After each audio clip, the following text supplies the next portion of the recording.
Apple has been showing off its new operating system and a streaming music service at its annual developers conference in San Francisco.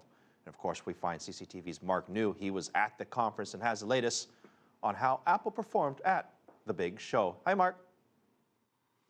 No huge surprises, Phil, but some substantial revamps of Apple product lines and operating systems. The pressure has been building for Apple to deliver something big, especially as its stock plummets and the competition gains ground.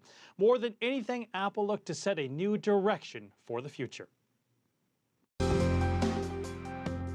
A new look that seeks to combine simplicity, depth, and functionality. Apple unveiled the latest version of its mobile operating system, iOS 7, which can better track motion and support multifunction in all apps. The new design features different visual cues, making images and icons translucent at times and providing a greater sense of 3D. iOS 7 is the biggest change to iOS since the introduction of iPhone. It's packed with amazing new features and a stunning new user interface. I think they did a nice job of creating a new user interface that's similar enough to be familiar, yet different enough to feel fresh, and different enough from the competitors that a lot of people thought they were going to look like. Apple's largest conference of the year also witnessed a growing number of Chinese developers attending, like Peng Tao, the founder of the popular Chinese travelogue app Bread Trip. They give us lots of incentive. For example, if we build like the innovative apps, innovative features, they will try to advertise for us for free. So I think that's something very great incentive to encourage us to make cool and innovative app. Apple also unveiled the new Mac Pro desktop computer, changing its form factor for the first time in 10 years. This is only 1/8 the volume of the previous Mac Pro, produces more than 2.5 times the power. That includes enough power to support 4K display screens, essentially 4 times the resolution of top-line HD. The Mac Pro will be released later this year and assembled in the United States. It is a Mac unlike any we've ever made. It delivers so much more performance, capabilities, and expansion than anything we've made. Apple even upgraded its Mountain Lion operating system, going outside the traditional cat-themed names to call this one OS X Mavericks. The California-based company will now name its software after places within the state, this latest one chosen for a nearby surfing area.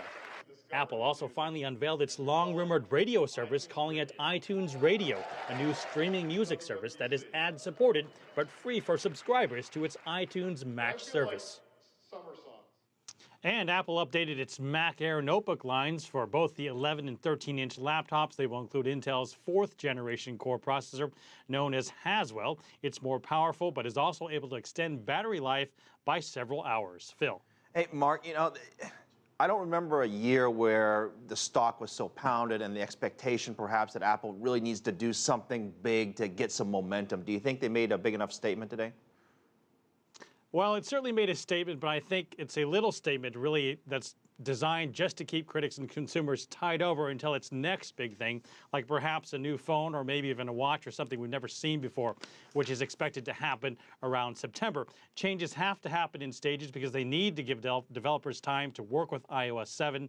But during today's unveiling, CEO Tim Cook went to great lengths to emphasize product usage, citing data from information company Experian that showed iPhone users use their devices 50% more than Android users use theirs. He also cited data that showed 93% of iOS users are using the latest version, unlike the more fragmented Android system where only about 1/3 are using the latest operating system. Those arguments were intended to lend greater importance to this iOS 7, since the changes would likely rapidly be implemented by millions of users wanting the latest operating system right away. Phil. Mark, thank you very much, joining us live from San Francisco.